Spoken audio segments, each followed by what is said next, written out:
everybody, and welcome to It's Gonna Leave a Red Mark show. That's Red, I'm Mark. No, just kidding. That's not the name of the show. This is Red Fussel, in case you don't recognize him. About a month ago, Adam the Woo stopped by, saw Red. He was on his way to Center Hill, and Red brought him by my shop. Since then, I've gotten 1,400 or so subscribers to my YouTube page, and we're just blowing up. But everybody keeps asking about Red. So Red has got a PhD in automotive technology, and he was a Korean War vet, 82nd Airborne, same as my dad, and they very well could have known each other. We don't know that, but that's why we're here, so you guys can learn a little bit more about Red Fussel, the guy that was driving Adam the Woo around, and you guys are like, you let that old guy drive you? Red's a great driver. He knows cars better than anybody. He's a doctor of cars. How you doing, Red? Yeah, well, I'm here and I'm 90 years old, and I've lived in the same place right where I'm sitting for 90 years, except for two, whenever Uncle Sam drafted me. And I had a little problem with that. It said my friends and neighbors had selected me to serve in the armed forces, and I ain't found that friend yet. So not much of a selective service, is it? No, it ain't. No, not at all, yeah. You are drafted, show up. Yeah, you don't have a choice. No. Yeah, except rich people had a choice, I think, back then, right? Yeah, they paid somebody else to go in for them. So where we are is called Okahumpka, and it's an Indian name.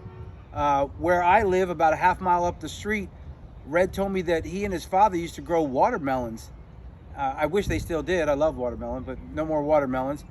And about 100 yards from here, there was a 100-room hotel, and some very famous people stayed there. Who stayed there, Red? Alexander Graham Bell and Harvey Firestone and Henry Ford and some other dignitaries. And the bottom part of it was where the help lived, and the center part was what they rented off, and the third part was a TB sanitarium, because they figured that TB, tuberculosis. Tuberculosis, yeah.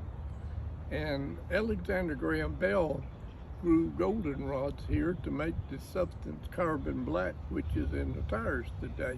Huh. And the spring down, Dr. Branham lived down there at the spring. And let's tell them about that spring. Yeah, the spring is 170 feet deep. It's 330 feet across. And the other day there was a manatee in it. It's called Bug Spring, and it's the Naval Research Laboratory where they learn all about sonar. Yeah. And that's because it's so deep. That's how they're able to. But they do all the testing for sonar for the United States Navy right down the street here. It's off limits, but I've been there. Red brought me. He's old enough, nobody messed with him. So we're gonna bring you guys there sometime. You're gonna get to see the place. Yeah, it's an interesting place. Let me tell you about the buttermilk snail. He owned the dairy down here, and we were kids at 9 and 10 years old. I was a year older than Byron, and we washed bottles and got the poop off the floor, and we was making 10 cents an hour. Well, that was pretty good. We'd make 30 cents. We could buy us a can of Prince Albert and some wrappings. And how much was a gallon of gas then? 18 cents. So, so you almost buy a gallon of gas. Yeah. Well, it didn't have the 18 cents. Yeah. Yeah.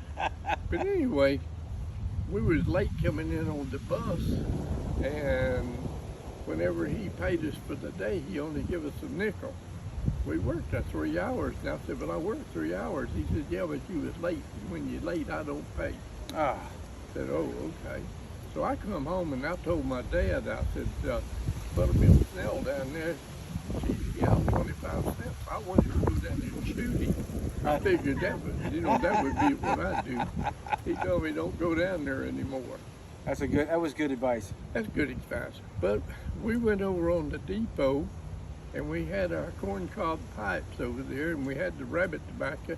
And by the way, pull the rabbit tobacco up on your computer, and if you're smoking, that's what you need to smoke. It's good for your lungs. I wonder if it has THC in it, like the marijuana. It has a certain amount of a narcotic in it, Oh, but we never felt anything out of it. I probably smoked a barn full of it. that's probably why you're still here at 90. Might be. But anyway, so we decided what we were going to do. What is that? Oh, you have a phone.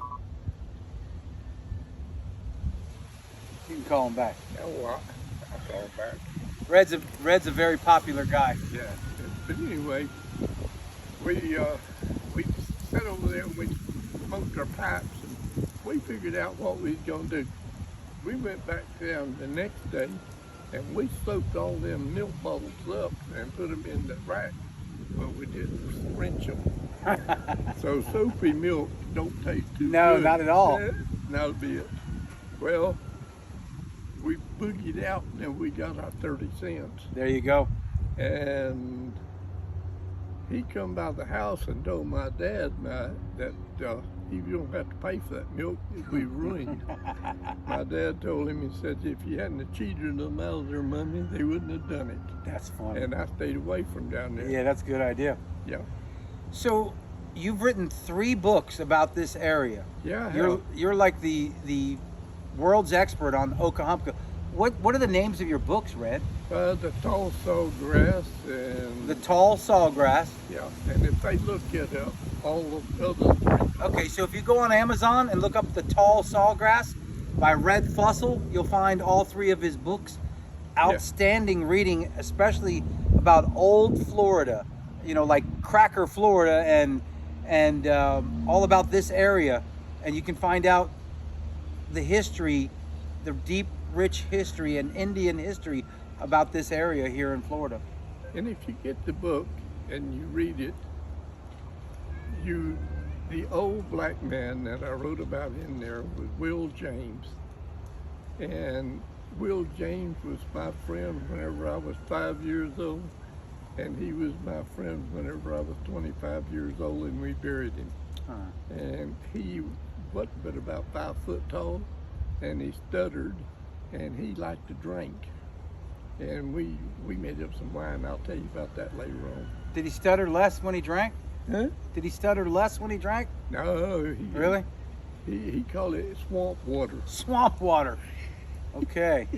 Oh, and by the way, in Red's books, he gives you vocabulary on all the old Florida words and what they mean, like skeeters and all kinds of stuff like that. So you can find out the actual definition of what some of these old words are. And the depot was kind of the gathering place. Can I tell you about one more thing happened? Yeah, of course. Okay. We went to the Okahumpka school, and it had 6 grades in the school, and our teacher couldn't spell, so none of us... Is that the one that was at the end of the street here? Where the blue house is at. Yeah. I got a picture of it. We'll Yeah. catch it next time. Yeah. And there was a girl in that school in the 3rd grade called Evelyn Jaggers. And she was tough as nails. And she lived in a barn, and it had dirt floor, and they had a outside privy, and that was about like everybody else A had privy around. is an outhouse, by the Yeah, way. yeah. And she ate Byron's apple. And Byron, and the teacher whipped her for it. And I'm sure that's the only thing she had to eat that day. Oh, man. So after we got out of school, they were going to settle it down here at the depot. There's a sandy spot down there. You mean like an after-school fight? Yeah. Yeah? Yeah. Byron got in a lucky punch and blacked her eye. Well, Evelyn usually won. If you said the wrong thing to her, she'd throw you down that clay and rub your nose in that clay. She was tough. Well, so they took and get down there to the depot, and he gave her a low blow. And the next day at school, the teacher wanted to know who blacked her eye. And they said Byron did. Well, Byron was a good friend of mine, and the teacher asked me to go get a switch. So I got a good one. You know, I wanted to hear him holler. For those of you snowflakes that don't know what a switch is, because you never had your butt beat, it's a stick you broke off a tree so they could whip your tail. Yeah, that's right.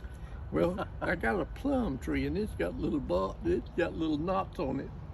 But I did peel part of them off. I didn't peel them all off. And she didn't whip him, she beat him. Oh. And she told him if he ever hit another girl, she would really put a beating on him. Oh my gosh. So right behind me back here, we was walking down the dirt road going home. And he took over and told me, he said, I don't believe I could stand a whipping any more than what I got. Didn't you tell me that you went to that school all the way through 12th grade or something? 6th grade. Through 6th grade, okay. Yeah. So where that blue house is on the end of the street, across the street from right there where the blue- bistro is, Yeah, right? right where the blue house is. Yeah, right where the blue house is, across the street from the farm bistro, used to be the school that you went to. Yeah, I got a picture of it. We'll get a picture of it next time. And that was before Rockefeller's school system, where we had to follow the government's mandates on what to learn in school and stuff. Back when you actually learned about farming and all kinds of stuff, Yeah. right? Yeah. Well, we learned a whole lot in there. Yeah, you learned how to actually live life and be able to survive. But the whole thing, this was a good neighborhood to grow up in. There was no fences. There was no buildings. No locks on the houses, right? No locks on the houses. Yeah. Imagine that in America, no locks on the houses. You didn't have to worry. If you had something stole, everybody knew who did it. Same fellas always do it. Yeah, You go over the and ask him. kleptomaniac, right? Yeah. You go over and ask him for it to give it back to you. Yeah. And the teachers made $1,000 a year whenever I was in the 2nd grade. $1,000 a year. Did they get paid all at once? No, they got paid weekly. Oh, did they? All right. And Mrs. Lane was our first teacher, and then Mrs. Holly was the second teacher. And when Mrs. Holly was teaching, her son Alfred come in and said, Mama, I've been shot. Well, they shot him through his side of his face and out the other side, and never touched his teeth. I shot him in 22. Oh, he got lucky, right? Yeah, he did. And So- and she told him to go home and put some turpentine on it, and she'd be there in a little bit. Like my mom, you get hurt. Is it broke? No. Okay. Can you still move? Get out of here. It's crazy. So, did you guys have summers off? We didn't, not really. We had off of school, but everybody worked. Well, I meant, did you have no school during the summertime? No, 3 months, I think. 3 months, yeah. months. That's what it was when I was younger too. But anyway, it was fun. I'll tell you about some other things one of these days. But the depot was kind of a gathering place, and the man down at the depot, they had 3 drums sitting there, and they had salt in it. And what they did, they used that to put the fire out, because the depot didn't have any water in it. And so we'd go by there, and every once in a while he'd get a bucket of that salt water and throw it on you. Huh. Well, Well, that's not nice. it's not, but everything has a bright day. That polecat got run over down here on 27, and we gathered him up in a sack and nailed that thing up underneath the post underneath the depot where he had to sit. He called the federal people on us, the man with the badge. He gathered all the boys up no country because he wasn't sure which one. Nobody would admit to it, so he couldn't do nothing Red, about it. this is a family channel. We can't tell them everything about all that kind of stuff. We gotta keep it clean. Everybody, we're gonna end this one for today, but I think we're gonna make this a series, and Red's gonna show us some other parts of the area here, including the Bug Springs, and then some other places around here in Okahumpka, so that you guys can learn more about what's in his books. Anyhow, thank you guys for listening up today. This is Red Fussel. I'm Mark Thibodeau, and together we make a red mark.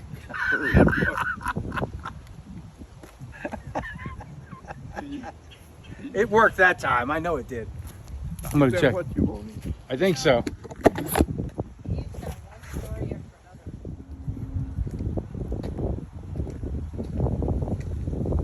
And this is the other set of swings.